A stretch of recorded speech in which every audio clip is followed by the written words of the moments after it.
To begin their mission, the Anunnaki first went to the Middle East. Sitchin believed it to be in the area of present-day Iraq, where in 7 days they established Eridu. Eridu is commonly believed to be the oldest Sumerian site across all of Mesopotamia. And is it possible that this is where the 7 days of creation come from in Genesis? Either way, it was here that they established their headquarters. For the gold, however, they went to mine a specific valley in Southeast Africa, where the largest natural deposit of gold was known to be. Of the 12 supervisors, Enlil was the leader of the whole operation, and Enki was second in command. The Anunnaki carved deep into the earth and dug large quantities of gold. Then, every 3,600 years when planet Nibiru came around, they would shuttle the gold to their homeworld and return to digging while Nibiru traveled its orbit again. Now, according to Sitchin and supporting theorists, they dug for a very long time, about 100,000 to 150,000 years before the rebellion took place. Somewhere between 300,000 and 200,000 years ago, the Anunnaki workers rebelled against their bosses. They did not want to keep digging in the mines. One can easily imagine them saying, "We've been digging gold for 150,000 years and we're tired of it. We're done." The rebellion presented a problem for the supervisors, and something had to be done. This is where Enlil and Enki come into the story in a very prominent way.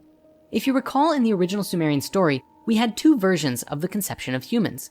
In one, it was Namu's idea, and in the other, Enlil told Namu the idea, who gave it to Enki. So as our story goes, during the time of the rebellion, Enki's mother communicated with Enki while he slept, sending him a vision saying, "Oh, my son, arise from thy bed, from thy slumber. Work what is wise, fashion servants for the gods." Due to the variations, it's not clear about where the true origins of this vision come from. But nevertheless, Enki awakens from this vision-filled slumber and suggests creation of servants for the gods. According to the story, Enki himself creates human beings out of a mixture of clay and the blood of the slain Kingu. This is another time where we have 2 different interpretations converging on each other, because earlier we saw how Kingu was interpreted to be the moon. But now, Kingu seems to be a being with flesh and blood, for it is with Kingu's DNA that provides the necessary ingredients for human genetics. What is Kingu, really?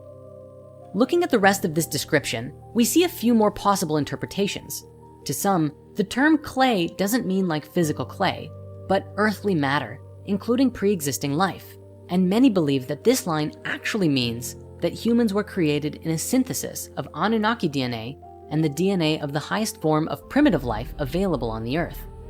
This then would suggest that humans weren't necessarily created, but came from a modification of an earlier hominid species, which was most likely either Homo erectus or Homo heidelbergensis.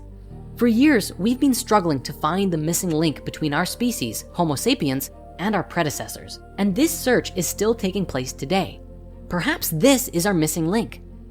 What's especially interesting about this is the timeline, because we currently understand that Homo sapiens emerged roughly 200 to 300,000 years ago, which is said to be right about when the Anunnaki rebellion took place. Throughout the tablets, genetics and the transformation of the human being are recurring themes. In the Flower of Life books, which originally put a lot of different pieces together in these stories, Drunvalo puts forth another piece of information that is very intriguing. He describes that in order to create a new species, you need both a father species and a mother species. Just like in order to create a child, you need a mother and a father. Drunvalo said that the Anunnaki were our mother species because they did the actual birthing, and that our father species were actually the Sirians, or at least a species from the star system Sirius. So to be very clear, these beings came from Sirius, not Syria, which is one of the closest stars to us and the brightest star in the sky. Well, not counting the sun. Okay, second brightest. Now, while the Anunnaki were primarily a 3rd-dimensional species, the Sirians were 4th-dimensional, and so were able to come to our planet in a way that was probably like tessering from A Wrinkle in Time.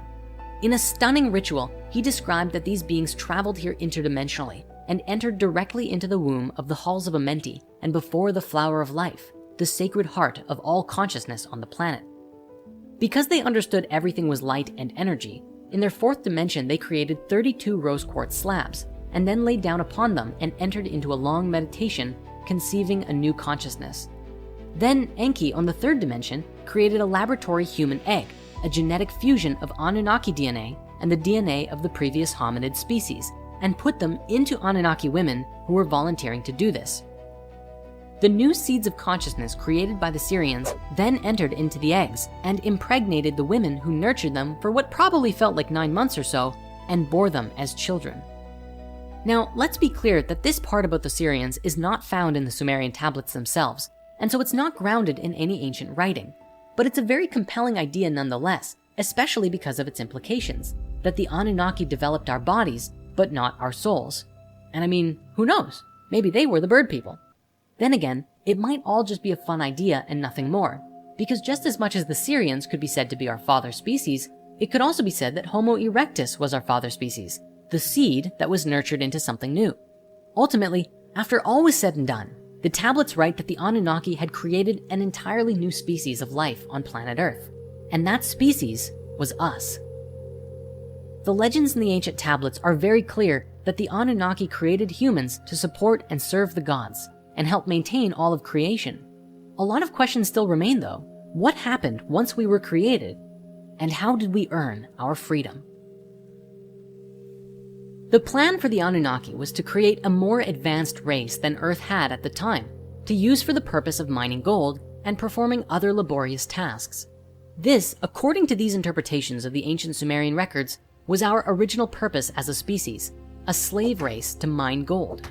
Sitchin believed that the Anunnaki's original intention was to use us to mine all of the gold that they needed, and then destroy our race and leave the planet once they had no more use for us. What's amazing about this interpretation is that there are some incredible discoveries we've made in recent years that lend some merit to the story. As we previously discussed, we have first the timeline itself. The sudden emergence of Homo sapiens 200 to 300,000 years ago is a huge piece in the puzzle. What caused this dramatic jump in evolution from Homo erectus or Homo heidelbergensis at this time frame? Today, archaeologists still have a difficult time explaining it. I don't want to outright suggest that it was explicitly the Anunnaki. Maybe it was a big cosmic monolith from 2001, A Space Odyssey. That'd be pretty cool. Then again, the tablets say it was Enki. So let's go with that for now.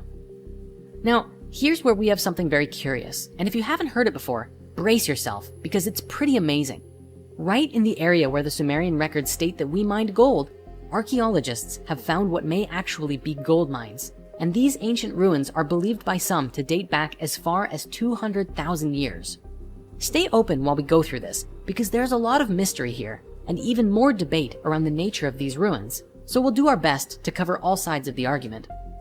Archaeologists, anthropologists, and historians don't really have an answer about how these colossal sites could exist back from 200,000 years ago, which is why many still debate that they're only 25,000 years old, or somewhere between those numbers. The general consensus in the mainstream world is that they're just early human settlements, not gold mines. However, even if this is true, even if these sites are not ancient gold mines, the magnitude of these ruins, even dating them at their most recent date, throws a huge wrench in our modern preconceptions about the origins of agriculture and civilization, with historian Professor Peter Delius and archaeologist Dr. Alex Schumann putting forth that they are a clear indication of an ancient technological and agricultural innovation long before the colonial era. Along with these amazing insights, we also have the discovery of what is now called Adam's calendar, which is a curious arrangement of ancient blocks aligned perfectly with the movements of the sun, solstices, and equinoxes. Today, these sites are known as the Baconi ruins, named after the Baconi people who trace back to the early 16th century, despite clear evidence that these ruins date back thousands upon thousands of years prior. The ruins themselves today are generally neglected by the government and heritage institutions and are getting damaged over time, but some have been saved thanks to the initiatives of private owners.